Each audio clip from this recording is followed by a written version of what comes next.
Game আর বাস্তব জীবনের একটা কাহিনী বলি, আপনারা শুনে যাবেন। তো আমরা যারা গেম খেলি বা আপনারা যারা গেম খেলেন, একটা কথা কখনো লক্ষ্য করেছেন?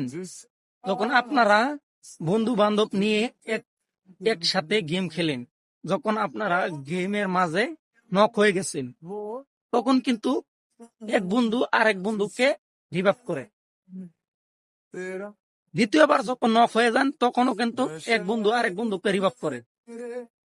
তৃতীয়বার যখন নক হয়ে যান, চাইলেও কিন্তু রিভাইভ করতে পারে, কিন্তু রিভাইভ করবে না কেন জানেন?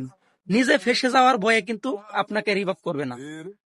সেম বাস্তব কিছু কথা কি জানেন?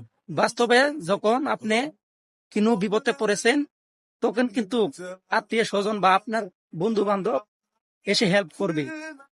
একবার বা দুইবার হেল্প করবে, তিনবারের মাথা কখনো হেল্প করবে না। কেন জানেন? নিজে ফেসে যাওয়ার ভয়ে কখনো হেল্প করবে না।